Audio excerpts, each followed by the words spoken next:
दोस्तों, मैं आपको सुनाने जा रहा हूं अपनी मंडली के सदस्य मंजीत सिंह ठाकुर की लिखी कहानी सांझ। नवंबर की उस शाम बड़ी कुनकुनी सी ठंड थी। प्यारी सी गुलाबी गुलाबी रंग बिरंगी रोशनी में गहरे हरे पेड़ और भी खूबसूरत लग रहे थे जब कोहरे की झीनी सी चादर उस पर पड़ रही थी। चारों तरफ स्पीकर लगे थे और हर तरफ से आवाजें आ रही थीं।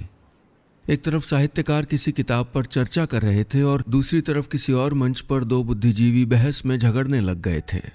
बहुत दूर पीछे की तरफ बने मंच से नूरा सिस्टर्स जोर से आलाप ले रही थीं। उस ऊंची उठती लय के साथ देव ने राहत की सांस ली थी।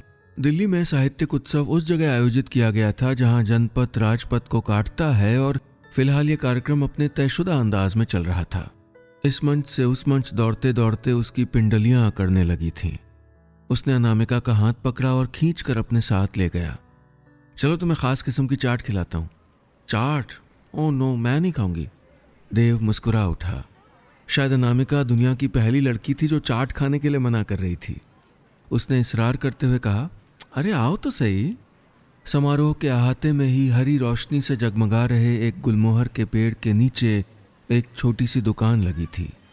देव दुकानदार से बोला, 2 पत्ते लगाना दोस्त। और फिर वो अनामिका से मुखातिब हुआ, ये दौलत की चाट है, दूध के झाग को जमा करके बनाई जाती है, हल्की मुलायम, मुंह में घुल जाती है, खा के देखो।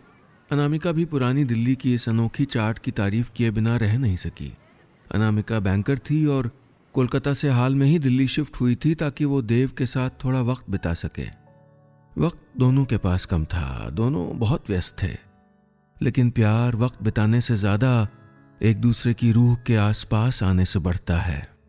देव एक मीडिया हाउस में काम करता था और इवेंट मैनेजर था। इस साहित्यिक उत्सव, जिसको अमूमन ये लोग लिटरेरी फेस्ट कहते थे, इसे आयोजित करवाना उसी की जिम्मेदारी थी। कोहरा, अनामिका, लिटरेचर, साथ में हल्की गुदगुदाने वाली मिठास लिए दौलत की चाट, और क्या चाहिए था जिंदगी से देव को। और आज तो पिछले 1 महीने से जिस काम की तैयारी में लगा था वो भी कामयाबी से पूरा हो रहा था। देव बहुत खुश था।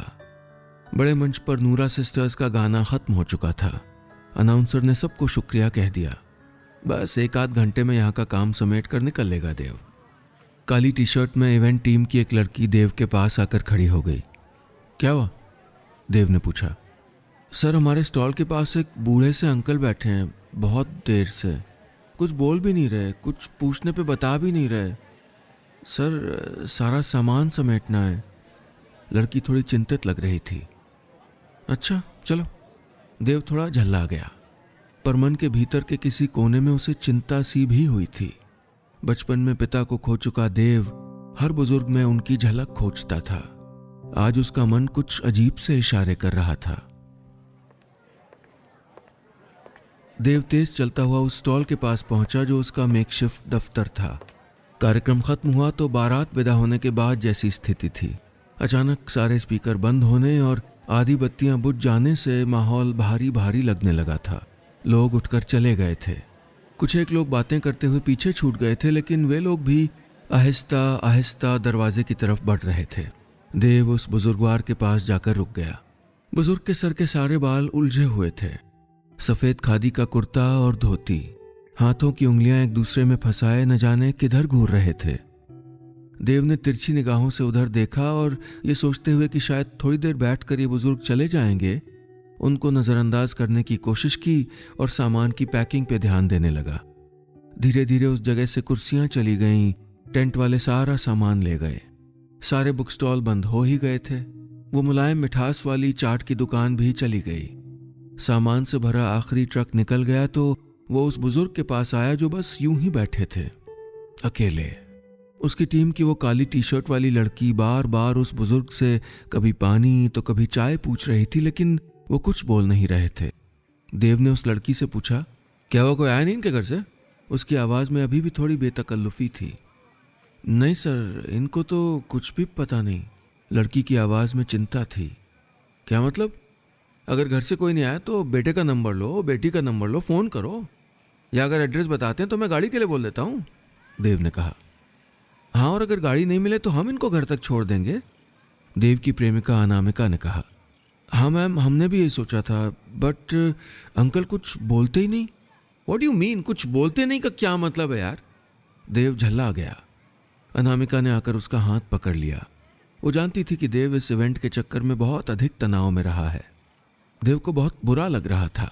इतनी मेहनत से काम निपटा है, सोचा था आज अनामिका के साथ बहुत सारी बातें करेगा और कनॉट प्लेस में जाकर आइसक्रीम खाएगा, पर यहां तो एक नया लफड़ा लग गया था। देव ने गौर से बुजुर्ग की तरफ देखा। उनकी आंखों के नीचे गहरी धारियां थीं, चेहरे पर ढेर सारी झुर्रियां। वो शून्य में नजरें टिकाए जैसे कुछ खोज रहे हों। अचानक उन्होंने देव की तरफ देखा। देव और उनकी निगाहें मिल गईं। उनकी आंखों में एक अजीब सा सूनापन था। देव का कलेजा कचोटने लगा। अनामिका ने कहा, देव हम इन अंकल को रात भर कहीं टिकाने का इंतजाम कर दें। इन बुजुर्ग अंकल को देखकर उसके अंदर कुछ टूट सा रहा था। अनामिका ने बुजुर्ग की ठुड्डी पकड़कर उनका चेहरा उठाया तो वो आंसुओं से भीगा हुआ था। दोस्तों, उम्मीद है आपको कहानी पसंद आ रही होगी। और हाँ, अगर अपनी बात मुझ तक पहुंचाना चाहते हैं तो फेसबुक या इंस्टाग्राम पर हमारे ऑफिशियल पेज पर आइए, यूट्यूब पर हमारे ऑफिशियल चैनल पर आइए। तीनों जगह आप टाइप करिएगा नीलेश मिश्रा, NEELESHMISRA। साथ में वेरिफिकेशन का ब्लू टिक भी मिलेगा, जिससे आप जान पाएंगे कि यही असली पेज या चैनल है। और हाँ, अगर आप ट्विटर पर हैं तो मेरा हैंडल है नीलेश मिश्रा। उस पर भी आपको वेरिफिकेशन का ब्लू टिक मिलेगा ताकि आप सही पते पर आएं। चलिए आगे बढ़ाता हूं कहानी। देव रात के 10:30 बजे दिल्ली की सड़कें नाप रहा था।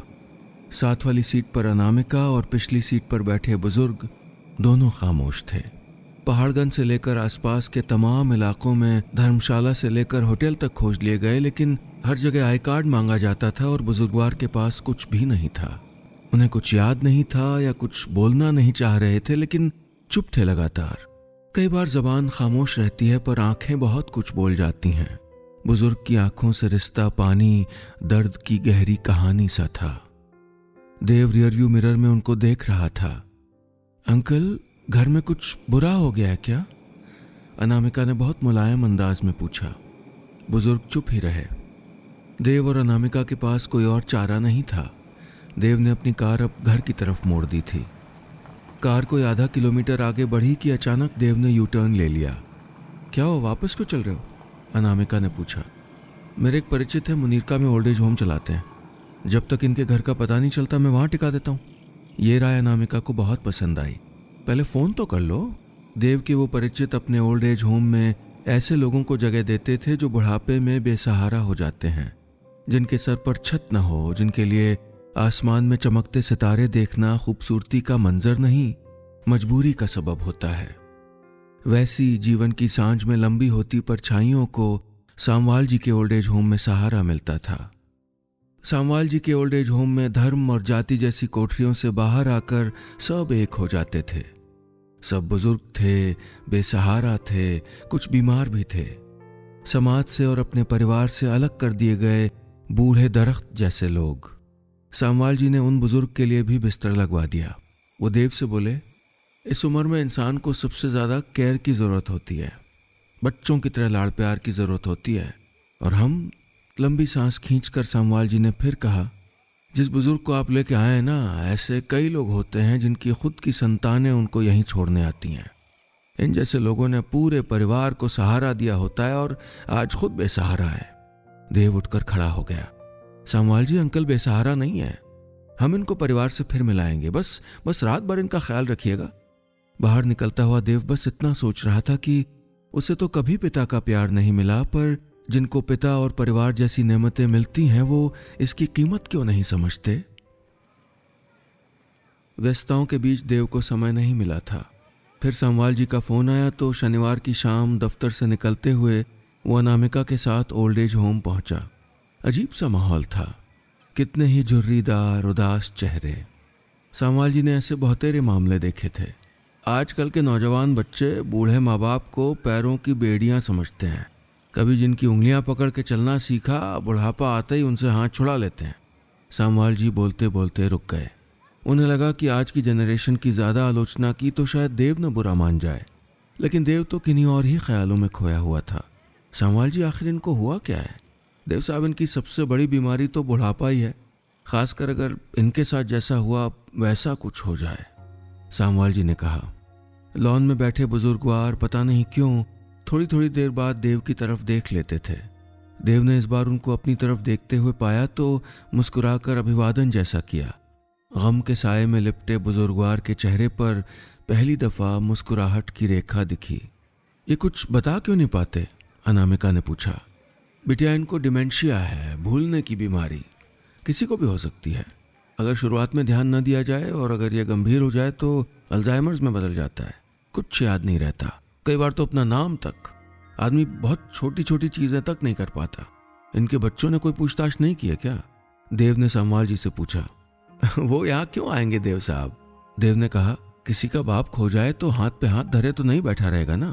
हमने पुलिस को भी खबर दी है, लेकिन उसमें भी टाइम तो लगेगा। पर सामवाल साहब, नई जनरेशन में हर कोई एक जैसा नहीं होता। सामवाल जी समझ गए कि बात देव को चुभ गई है। उसके कंधे पर हाथ रखकर बोले, सारी जनरेशन को गलत नहीं कह रहा, लेकिन जिन 150 बूढ़ों को यहाँ रखा है ना, उनके बेटे तो पलट के भी पूछने नहीं आते। आपके माँ बाप खुशनसीब हैं कि आप जैसा केयरिंग बेटा मिला है। केयरिंग बेटा?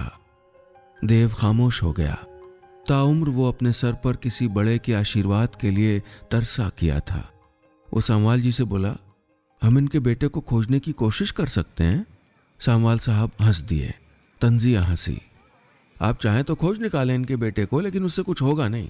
आज ये यहाँ है, महीने भर बाद फिर कहीं और किसी सड़क पे पड़े होंगे। देव को कचोट गई थी ये बात। उसे तो हमेशा लगा कि पिता का होना कितना जरूरी है। एक बरगद सा साया जो गलती करने पर डांटे, कामयाबी पर प्यार से कंधा थपथपाए, मायूस होने पर पुचकारे। देव ने उन बुजुर्ग की तरफ देखा। क्या उसके पिता भी ऐसे ही होते? माँ बाप के प्यार भरे स्पर्श का भूखा उसका मन उनसे अपनापन महसूस करने लगा था। ओल्ड एज होम से देव सीधे उसी जगह आया जहां पिछले हफ्ते लिटरेचर फेस्टिवल हुआ था। वो धड़धड़ाता हुआ कंट्रोल रूम में पहुंचा और उसने वहां बैठे कर्मचारी से कहा, मुझे फेस्टिवल के आखिरी दिन का सीसीटीवी फुटेज चाहिए, मेन गेट का। वहां के लोग देव को पहचानते थे। सीसीटीवी फुटेज निकाला गया तो देखा, उस दिन शाम के 7:30 बजे एक सफेद रंग की कार आके गेट पे रुकी थी। उसी कार से निकलकर एक नौजवान ने बुजुर्गवार को फेस्टिवल के मेन गेट से एंट्री कराई और वापस चला गया। देव कुछ बुदबुदाया और उसने फुटेज जूम कराकर कार का नंबर नोट कर लिया। जब वो बाहर निकला तो उसने सीधे आरटीओ दफ्तर में अपने परिचित को कॉल किया। कार का मालिक फ्रेंड्स कॉलोनी में रहने वाला कोई जगत सिंह था। रात के कोई 9 बजे देव ने दरवाजे पर घंटी बजाई तो दरवाजा खोलने वही शख्स आया जो सीसीटीवी में दिखा था। सिंह साहब, मैं आपके फादर के बारे में बात करने आया हूँ, देव ने छूटते ही कहा। जी कहिए। आपके फादर ने एक बीमा करा रखा था, कुछ 60-70 लाख की रकम है, मैच्योर हो गई है। मेरा घर रास्ते में था तो मैंने सोचा आपको बताता चलूं। देव ने साफ झूठ बोला। जगत सिंह का चेहरा खिल गया। वो खुशी दबाता हुआ बोला, पापा तो अभी नहीं है। इज ही ऑल राइट और नो मोर? देव ने जानबूझकर पूछा। जगत थोड़ी देर को चुप लगा गया तो देव ने फिर कहा, अगर अब वो इस दुनिया में नहीं रहे तो आप उनका डेथ सर्टिफिकेट जमा करके पैसे पे क्लेम कर सकते हैं। अगर जिंदा है तो उनके दस्तखत चाहिए होंगे। जगत अचकचा गया। जिंदा है वो, पर उन्हें कुछ याद नहीं रहता। कोई बात नहीं, आप उनके अंगूठे का निशान लगवा दीजिएगा, हम डॉक्यूमेंट से मिलान करवा लेंगे।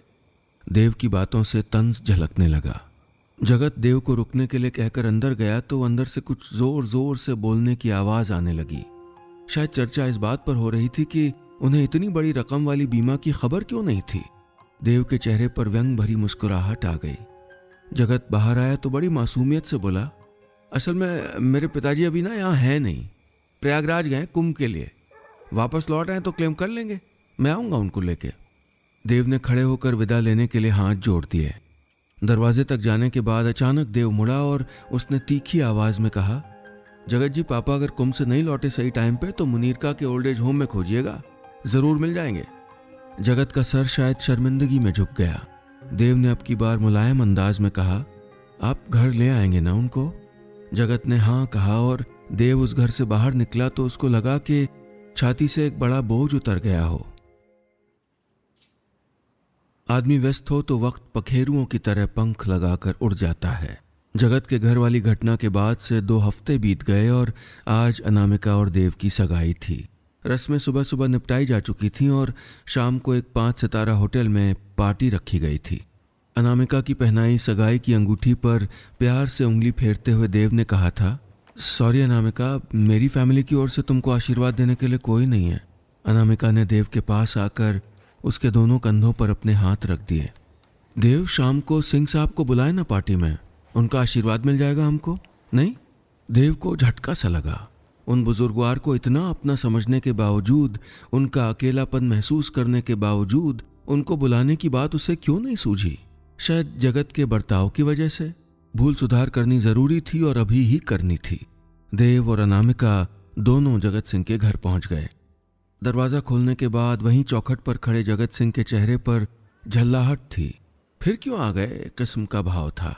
वो बुजुर्ग कुछ वैसे ही अकेले बैठे थे जैसे लिटरेचर फेस्टिवल में थे, जैसे ओल्ड एज होम में लॉन में घास पर थे, जैसे उसकी कार की पिछली सीट पर थे।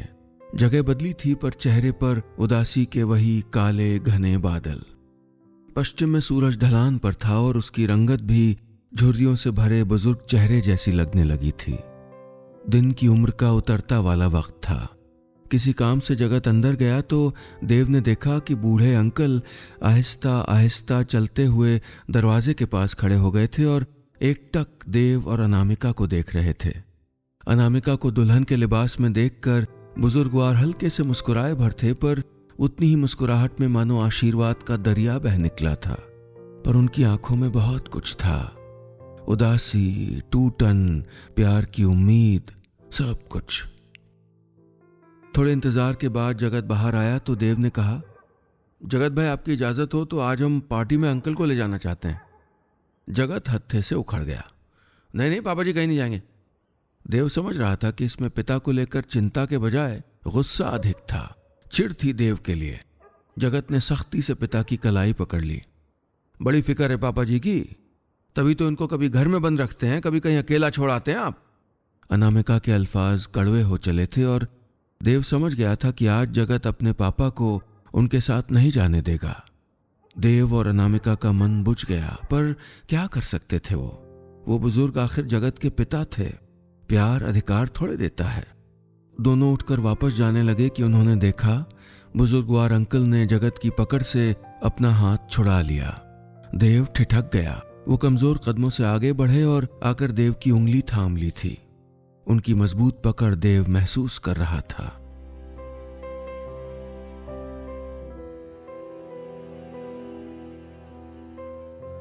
बस इतनी सी थी ये कहानी।